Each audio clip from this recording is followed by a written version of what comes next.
What's going on, guys? It's your boy Dom Kemp, and we're back with another champion crowned. The Big 12 champion is Oklahoma for the third straight season.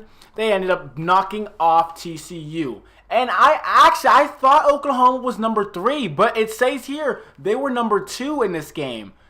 Wait a sec, are they? No, it says on the television they're number 3, but in the article it says they're number 2. So that's a sign. I don't know what that is actually. Oh well, who cares though. But other than that, we're going to be talking about what happened with the Tcu Horned Frogs for their second game against Oklahoma and how the Oklahoma Sooners absolutely dominated for the second straight time. Here's what happened in the game, guys. So number 11 TCU Horned Frogs go on a neutral field, score 17 points. And Oklahoma go on a neutral field as well, and they score 41 points. And the thing is that Oklahoma, yes, they are number 3 actually. And if one of the top 2 teams loses, whether it's Clemson or I am trying to remember who's number 1 in the country right now. Clemson or, oh my gosh, why is my mind drawing a blank right now? You guys will remind me in the comment section down below. But other than that, actually, I will check it out real quick. Okay, so NCAA football number 1. Let's see. Here. It is. It's not showing me for some reason. It is. Let's see. Oh, okay. Here it is. Let's see. Answer top 25. No. Thank you, brother. Clemson. There we go. How was my mind drawing a blank, as well as Auburn being number 2. So if either Clemson or Auburn lose today, if Clemson loses to Miami and Auburn loses to, I believe it's Georgia, then Oklahoma is number 1.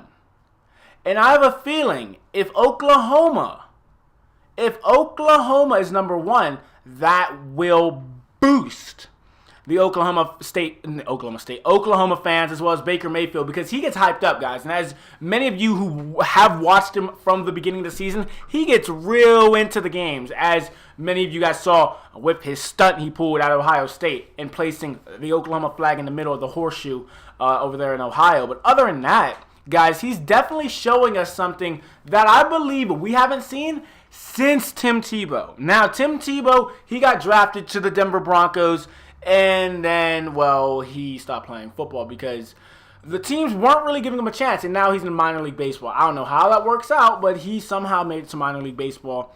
Pretty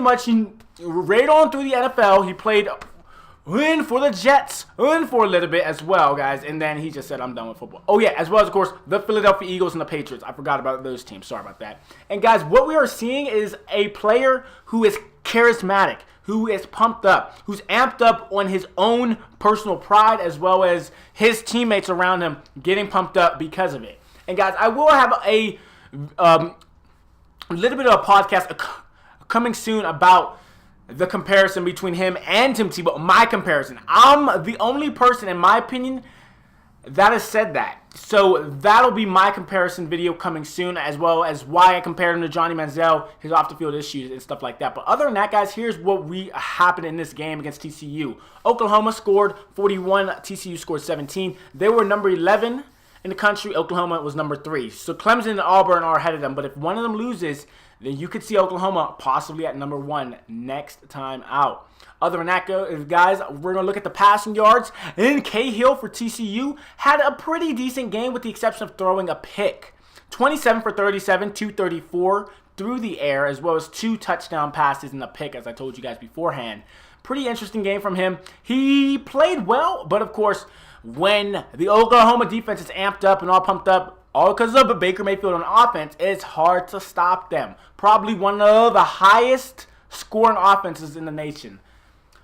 Please do not at me at that, because I do not know if they are or not. But they are, in my opinion, the most explosive. Baker Mayfield, guys, 15 for 23, 243 through the air, 4 touchdown passes, no interceptions. What? no interceptions. So, guys, this is why I'm saying right now he is going to be the Heisman winner. If it wasn't already clear last week or the week before that, then it's clear now. He threw 4 touchdown passes, 15 for 23, and he had no interceptions. Against a TCU defense that mixes its coverages up and changes itself plenty of times throughout the game. It was known as one of the best defenses in the nation, TCU's. And Oklahoma walked in there and said, twice actually, by the way, walked in there and said, no, they're not.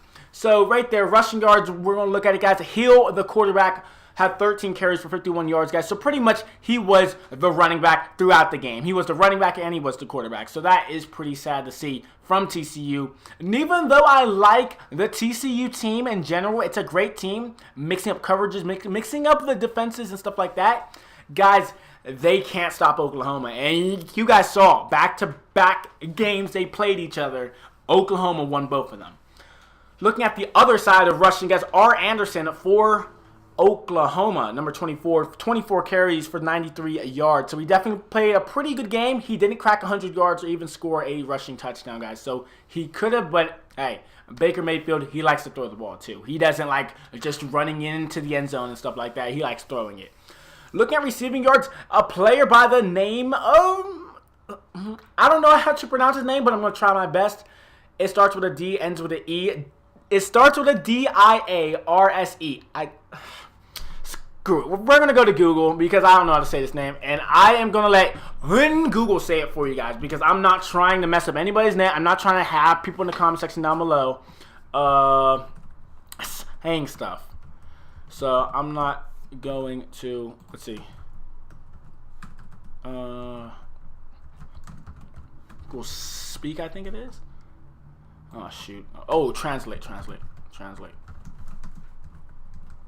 Okay, here we go. So what we're going to do is put his name in, translate, and I'm going to have the computer say it because I'm not trying to mess up anybody's name. Listen, let's see. Dias. Okay, that's his name. Okay. So I am not going to say that because this is a rated G channel. But guys, he had 5 receptions for 66 yards and 1 touchdown. Brown for Oklahoma, though, and I believe he's their tight end, junior tight end for Oklahoma. 3 receptions, 82 yards, a touchdown. So he had a career day in itself because Baker definitely used his security blanket today in the tight end. Looking at the rest of it, we're going to take a look, scroll on down. Team stats. The total yards for TCU, 317, but Oklahoma, oh my goodness, almost 500 total yards. Oklahoma, 461 total yards. And the big key in this game was that TCU had 2 turnovers.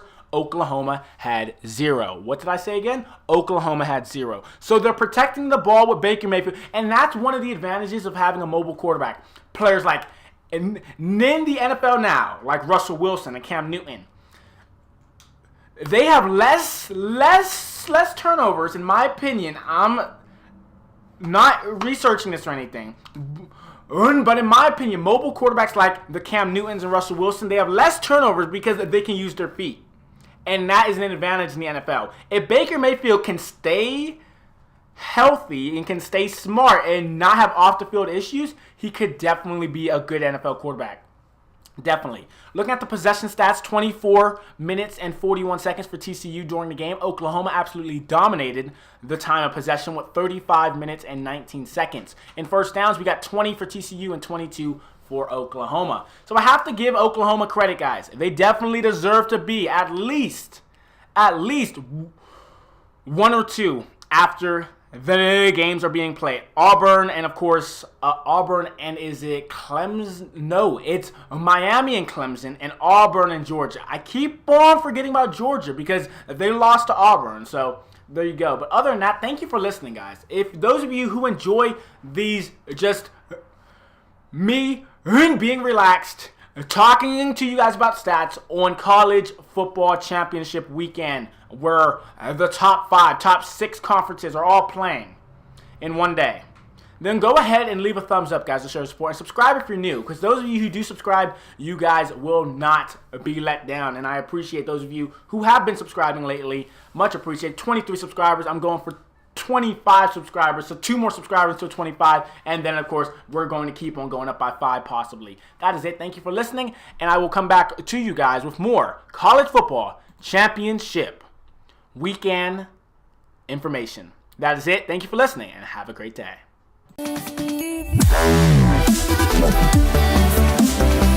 Wow.